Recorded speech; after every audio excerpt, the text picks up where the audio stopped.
Ohio's Attorney General is suing Google for monopoly power. It's the first state to do so. Okay, not really. Other states have filed a lawsuit, but Ohio is the first state to sue Google for monopoly power and not ask for any money. They're not asking for money as damages. You know what they're asking for? Regulatory control. Regulatory power. Dave Yost, Ohio's 51st AG, wants to be able to regulate Google like a public utility. He has a statement that I will pull up at the moment that says, quote, Google uses its dominance of internet search to steer Ohioans to Google's own products. That's discriminatory and anti-competitive. When you own the railroad or the electric company or the cell phone tower, you have to treat everyone the same and give everyone access. The lawsuit filed in Delaware County Court asserts 2 cases of action against Google. Number 1, it seeks legal declaration that Google is a common carrier or public utility subject to proper government regulation. It says Google has a duty. Duty means poop. It does. To offer sources or competitors' rights equal to its own, meaning it should not prioritize the placement of its own products, services, and websites on search results pages.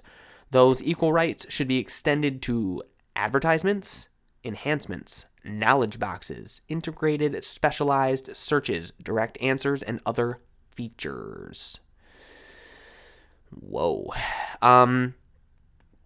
This is the second anti-competition lawsuit Yost filed against Google. In December, he joined 37 other states' attorney generals to file a lawsuit against Google for conduct that violates Section 2 of the Sherman Act. The Sherman Act is a federal law meant to curtail groups of businesses to collude and form a monopoly, in effect to reduce economic competition.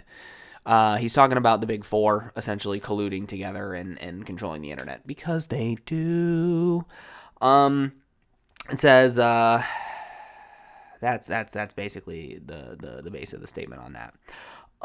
So now this is tricky. On one hand, I agree that I think Google needs to be regulated because at this point it is a monopoly. But I think the solution is less search regulation and more breaking up of its other companies that are under the umbrella of Alphabet, right? Because Alphabet has Google, Google has YouTube, Fitbit, Google Flights, Maps, all of these different companies that are run by Google. If you split those up and make them their own, then you can make the claim that Google is a regulatory service, right? Because it's just search, it's just internet search, and I believe that the internet should be free, fair, and open to everything and everyone. So if that means regulating Google search, that's what that means. Let's see. Personally, if we're going to regulate tech companies, I would start with Facebook and Twitter. Because for me personally, I feel that they are now speech platforms, and speech under the First Amendment is free and unregulated by any government or company. Company is not actually in the Constitution, but I think we should fucking add it. The public square is now online.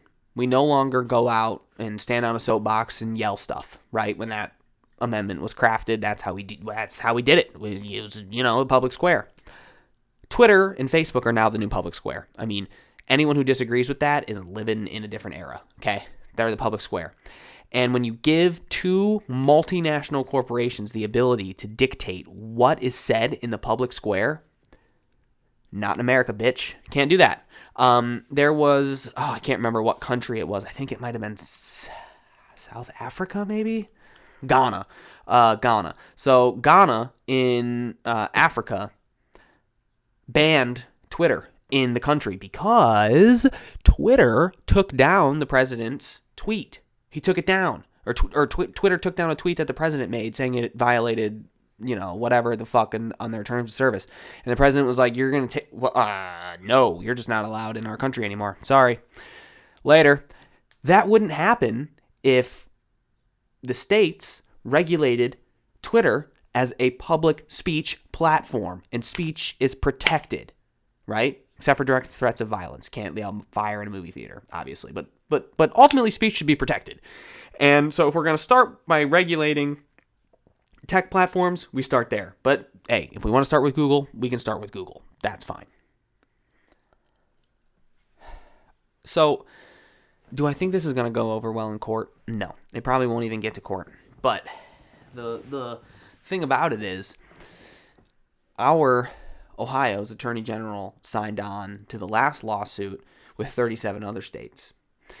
So what this is going to do is hopefully, because it's getting national attention now, this will get other states to join this lawsuit. And if enough states do that, that will either force the federal government's hand, or it will force Google to regulate itself and start addressing the problems that the AG is speaking of here. So Google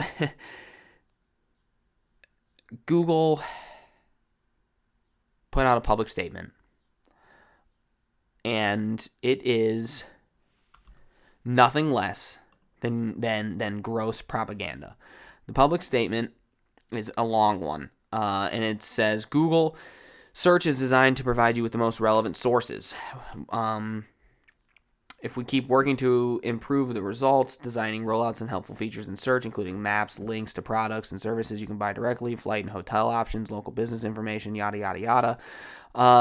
It's that's like their main argument is the search, the product is continuously getting better, and the user experience is continuously getting better. That's one argument against monopoly and antitrust is that the consolidation of the market would hurt the consumer experience. Google is saying, well, look, compared in 2000 to 2020, it shows side by side the difference in the Google website. Now there's 26 links. There used to be only 10. There didn't used to be pictures and moving video on the landing page of whatever you search for. So there's that. Let's see. And they also point out that Microsoft's Bing has also kind of copied the way the layout looks of the landing page when you search bread, for example, and it shows you like different boxes of how to purchase and where to buy it and this and that. Restaurant reviews. I mean, it all instantly pops up. Bing is now doing that as well, and Google pointed that out.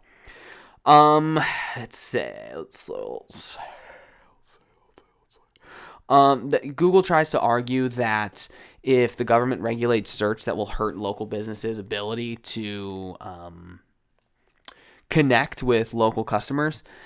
And I don't know how the Google ad algorithm works. I used to work at a local business, and we did more Facebook and Instagram advertising. We didn't do a whole lot of Google advertising. So I don't really have experience with that, but it doesn't really make a whole lot of sense that if the government says, hey, you need to give everybody fair access to the railroad in search, how that would hurt small businesses' ability to connect with customers. If everyone has the same treatment and everyone is favored in the algorithm the exact same, how does that hurt them? That's my only question. It just doesn't line up in my brain. I don't know. Maybe somebody can explain that to me. It's just a bunch of bullshit from Google about how good and great they are. In the middle of the page, there's this flasher that keeps blasting random cool facts about Google. It says, each month Google connects people with more than 120 million businesses that don't have websites. The next one says, we drive billions of visits to sites across the web every day. Local results in Google search drive more than 4 billion connections for businesses. And every time there's a number, 2 billion monthly website clicks for individuals. The numbers and stuff are highlighted in like this soft blue color. The whole thing screams propaganda. It is really gross. They point out that in a 5-0 bipartisan decision, the U.S. Federal Trade, and I went by too fast. They're spewing things out. Talking about how the Trade Commission in Taiwan says that Google provides benefits to its users. I mean, they're just spitting stuff. And the final paragraph of the public statement is so passive aggressive. It made me actually laugh out loud when I read it. We know that scrutiny of big companies is important, and we're prepared to answer questions and work through the issues. But this lawsuit seeks to redesign search in ways that would deprive Americans of helpful information and hurt businesses' ability to connect directly with customers. We look forward to making that case in court while we remain focused on delivering high-quality search experience for our users. Shut the fuck up, dude. God, that made me, that's so cringe. It's like, you can sue us, but we're Google and we're better than you, so we're going to keep providing high quality search experiences and we'll be looking forward to making our case in court. Like, fuck off. It's so gross. But going back to my original point, this isn't going to go to court. This isn't even going to get close to court because Google's going to settle and they're either going to change one little thing about their search algorithm that's going to shut everybody up, or enough states are going to get behind this and they're going to actually force Google to do something. The federal government has to step in eventually. Let's say 43 states sign on to this, or all 50. Let's say all 50 states. Not going to happen, but let's just say it. All 50 states attorneys generals sign on to this and say, yeah, we all agree that this is anti-competitive behavior, you're a monopoly, and you need to be regulated like a public utility. The federal government at that point would have to step in and do something. Or Google itself would have to step in and update their algorithm. They'd have to do that. So this is promising. Do I think anything actually of substance is going to happen? No. This is probably going to fall through the cracks, and Google's just going to get away with doing the same shit that they already do. So we'll